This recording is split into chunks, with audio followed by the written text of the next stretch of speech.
Take 4. Hey everyone, this is Asige and welcome back to Leggo Manenos.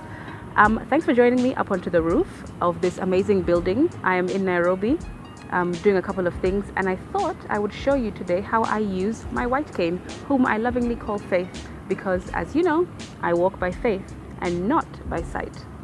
So as I came up the steps and you guys were following me through, you could see that my technique of the white cane is to slide it from left to right. There are other techniques which include tapping it from left to right, but I decide to slide it because I just find it more easier, you know? So another thing that you definitely saw is how I navigate corners and doors. I do that by sliding this cane across the skirting of a wall, and when it gets to the end of that wall, I'll know when to turn left or to turn right accordingly. At the tip of my cane is a roller. This is called a roller right here. It is circular and it moves around in the circular motion.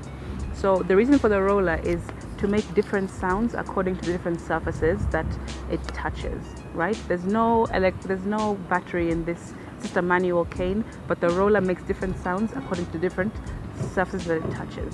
When I have to get, for example, to the elevator, I knew it was the elevator because when the roller touched the elevator door, it made a different sound, and so I knew that was the elevator. I needed to stop and now look for the button to go up to the rooftop.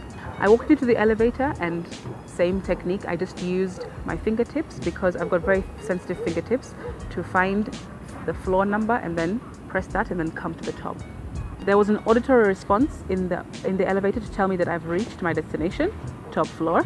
Then I walked out and turned left because I needed to continue using my technique of sliding the cane right to left to find out where exactly I'm going and the edges of the flooring according to the flooring and to the wall.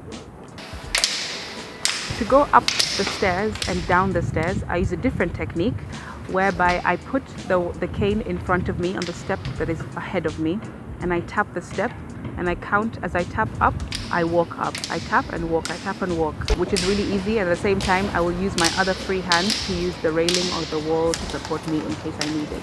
And yes, when we got up to the rooftop, it's just about me trying to find the chair that I'm now sitting on.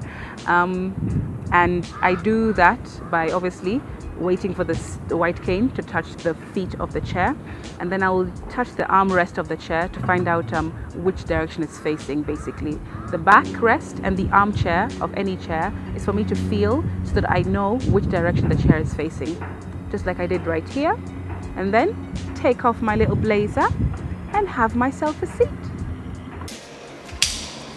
Opening and closing Faith. What I need to do is remove the elastic which holds Faith together when she is folded, and then all I have to do is click, click, click to put her in place. And then when I want to pop her back in my bag when I'm done walking, I pull and fold, pull, fold, pull, fold, and put the elastic back on, and it's ready to go into my bag. It's really mobile, really lightweight. It's an aluminium stick, and as you can see, there's the handle, the grip for people with maybe quite slippery hands, so that when you walk, you make sure that it's nicely, firmly in your hand. And there are different types of white canes, but mine is a mobility. I use it to walk around. The only problem that I have with the white cane walking around with Faith is how clumsy I look, y'all. I look so clumsy sometimes because I obviously can't see where I'm going, what I'm doing, and what's ahead of me. I have no idea at any time. And so I hit into things, I brush past leaves, and I gonga things, and even people's ankles. Sometimes I have to hit them like, oh, I'm so sorry, But hey, VIP coming through, right? VIP coming through. The best way to get over the clumsiness, though, is to try and get yourself orientation and mobility training. O&M training, basically what it does is just somebody comes to you, to your workplace, their shopping malls, wherever you usually frequent, favorite cafe, cinema, gym, etc., and make you understand the route that you need to take, how many lefts you have to go, how many rights you have to take, how many steps up, how many steps down, is there a lift, is there a corner, is there a curb on the road, so so that you can get used to using your white cane on those routes. And that's, I think, the best thing to avoid clumsiness. But hey, man, this is Crystal. Clumsy is like my middle name. You know what I'm saying?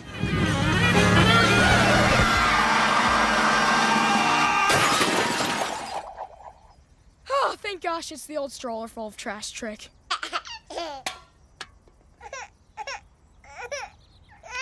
Right, Moses, let's finish this thing. Let's get it done. That's pretty much the long and short of it, guys. Hope you have learned how I use my white cane. And if you have any other questions, you can definitely comment below or DM me in any of my social media platforms. And I would be happy to answer them and maybe do another video to explain them a little bit further if there are specific things that you'd like to know. Yeah, that's pretty much it. I gotta go. Don't forget to subscribe. Bye.